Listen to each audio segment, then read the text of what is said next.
Hey guys, Ivan here, and in this video we're gonna have quite a few interesting things to talk about. And so we will begin with a Nick Walker story. Nick Walker officially left Revive and Raw, and he is not working with Matt Jansen. Originally, after the rumors came out, Nick said that this is not true, that he will keep working with Matt until the wheels fall off, as he said, and that he will be still sponsored by Revive and Raw. But apparently it's no longer the case. So here, this was a Q&A that Nick did, and I'm sure he had a million questions like this. So one of the questions was, who is your new coach? And his reply was this emoji, not sure, he doesn't know, he doesn't have a coach currently. And the other question, the next question was, are you still with Revive? Everybody's wondering for real. And he said, nope. So that was it. That's it. I mean, it's official now. He is no longer working with these guys. He's no longer coached by Matt Jansen, and he's not sponsored by anybody currently. No supplement company. As you can see right here, this is the most recent update of him. There is no mention of Revive or Raw in the description of this photo because he always used to put Revive, his code, his discount code for Revive supplements. Also, he changed the description of his profile. There is nothing about the Revive or Raw or Camp Jansen. So that's it. It's official. Nick is on his own until he finds a new sponsor and a new coach. Is that going to be a problem for him? I don't think so. I mean, yeah, the only problem that I see here is that Matt figured out a formula with Nick, and it worked. It worked really well. And he knows his body and everything like that, then Matt is a great coach. So I think that's his biggest loss, losing a coach. As far as sponsorship, this guy is right now the biggest bodybuilding star. I have no doubts about that. Like, if you talk about the bodybuilding community and fitness community, probably Chris Bumstead is more popular, but as far as bodybuilding, that's definitely Nick Walker. And right now, it feels like Nick Walker is doing more than Chris Bumstead. I mean, he competed 3 times last year, and he has a YouTube channel where he's posting videos almost every day, and his Instagram account is really active. He's always posting his physique updates. Like, he's really doing the work. So, I mean, any company would be super happy to have him. I'm sure he's being bombarded with offers right now. I'm sure everybody would like to have him. And he'll just pick the best offer. How much is he asking for? I don't know. But I would assume something around $20,000 per month. Something around that. I think that's what he's worth, honestly. Like, how much better does it really get? I mean, in the top 5, you also have the Big Ram and Hari Japan. They are not great at speaking English, and they are not super active on social media. You have Hunter Labrada and also Brandon Curry. Both of those guys are like great, but they're not super active. They're not very interesting. They're not really posting a ton of content like Nick. So I think Nick is probably the most marketable bodybuilder right now in the world. Absolutely. And he's killing it, honestly.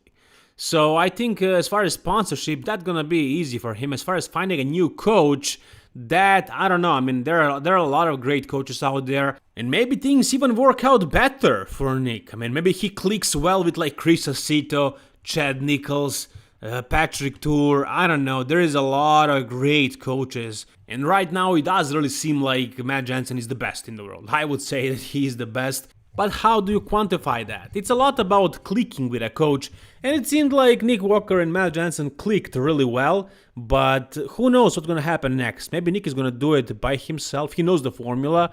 Maybe he needs a friend to just check him out, just give him the objective opinion, and he can do the formula. He can repeat whatever he did with Matt Jansen, but that's probably not the way he's going to go. He's probably going to start working with somebody. And I think that's awesome. Maybe it's not the best idea for Nick, maybe it's a great idea, who knows, but it's gonna be exciting seeing what Nick can bring with another coach, with another school of thought. It's definitely gonna be very interesting to see how things will end up with Nick Walker, what's gonna happen, who's he gonna be coached by, who's gonna sponsor him. So in the next days, weeks, or months, it's gonna be interesting, and I'm gonna keep you posted, guys, so subscribe to this channel. Alright, the next one is really awesome. It's Brandon Curry, finally, with an update. Now, this is not exactly right now at 4 weeks out, but it's somewhere in the prep. And, I mean, Brandon Curry looks like Like he always does. I mean, he doesn't really look much improved from the Mr. Olympia. I mean, he didn't really have enough time to improve. At this point in his career, making improvements is really tough, and it takes a long time. It takes a full off season of being really dedicated to actually make some changes. If he doesn't have that, as he didn't this year, he started prepping only a couple of months after he competed, so he probably took some time off, to work on his health, and then he started prepping, so it's probably going to be the same version of him as we saw at Mr. Olympia, which is going to be probably good enough to win this Arnold Classic. So as you can see right here, his legs do look big and round and full. You don't even see that he's balanced here in this video. It's taken from an angle, so yeah, his legs would appear bigger, but still, I mean, his upper body is looking great, and his legs are looking pretty good. Maybe he even improved them a little, I don't know. Anyways, his upper body, as you can see, his arms, his chest, his lats are looking all big and full, and also his waist is still small, the stomach is controlled, it's tight. Look at those shoulders, man, and the arms, and the chest. Brandon Curry is sort of underrated, really. If he had matching quads, he would be one of the best in the world, really. And yeah, I know he doesn't have those sharp details like, for example, Ronnie had in the glutes, or Dorian used to have, and I don't know, Phil Heath probably as well. But he knows what is the game. I mean, the game is fullness, and he does come full always, but he's always in condition. He's never like off. So he always brings what's best, and he places very well. I mean, he has been in the top 2 for the past 3 years. And can he take the title away from Ramy? I don't know about that. But can he win the Arnold Classic? Well, it is his to lose. And who can take him out? Bonac, Brett Wilkin, Steve Kuklo. I don't know. It's going to be very tough for all these guys to beat this freaking monster. Look at this guy. Look at his shape. This is really rare. I mean, how good do you need to be to actually beat this? You need to be really freaking good. And are any of these guys doing the Arnold Classic that good? I don't know. It's going to be very tough. I mean, this is pretty much a clear winner. This is pretty much as clear as it was that Chris Bumstead is going to win the Classic. That's how I feel about it. That's how most people feel about it. We'll see in about 4 weeks, guys. It's a month. So stay tuned, watch all the updates and everything. And I'm going to post everything about the show as well. So once again, guys, subscribe to this channel. So I mentioned a couple of guys that are also doing the Arnold Classic, and we have this photo of Steve Kuklo, and he says just under 4 weeks out of Arnold Sports. Now, he didn't say this photo is taken at 4 weeks out. He said that he is 4 weeks out. Is he looking like this at 4 weeks out? I doubt that. Honestly, I doubt that. I believe this is from his Texas or Arnold prep, and it looks like a post-show photo shoot or something like that, because he looks tanned, really tanned, and he looks really vascular. And if he's dieting, there is no way he's this full and this vascular. I would assume right now he's a little bit flat. I mean, that's what I thought when I saw this photo. And then I saw this video from Chris the Psycho Lewis, who is training Steve Kuklo. So you can see right here that he doesn't have that tan, and that he's nowhere near as vascular and as full.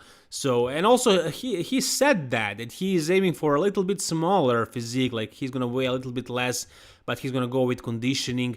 So at 4 weeks out, he does look much flatter and less vascular than he does in that photo. That was most likely taken after a show with a crazy pump, after eating who knows how much food, and after drinking a lot of water. That's the best you're gonna look in the gym.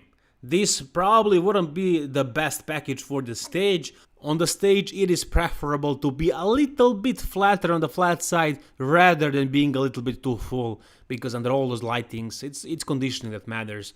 So no, I don't think this is his update, but he does look really awesome here, and after having a couple of months of being angry at himself and at everybody else that he didn't qualify for the Mr. Olympia, I'm sure he trained really hard, and I think he's going to make some improvements, actually. And he's going to be a serious threat to Brandon Curry, actually, and to that Arnold Classic title. Who else is there? Brett Wilkin? Can he do it? Well, at first I thought he might, but as the time passes and as I'm watching his physique, I'm thinking it's more realistic for him to expect like the top 5. And that's what he is actually aiming for, and I think that's fair. He only had one pro show before, and now doing the Arnold as his second show. Top 5 would be success. Can he do more than that? Might be the case. He might be able to, but most likely I think it's pretty safe to say top 5 would be a huge success, and that's most likely gonna be the case. After seeing him and everybody else, yeah, I think that's my safest prediction as for now.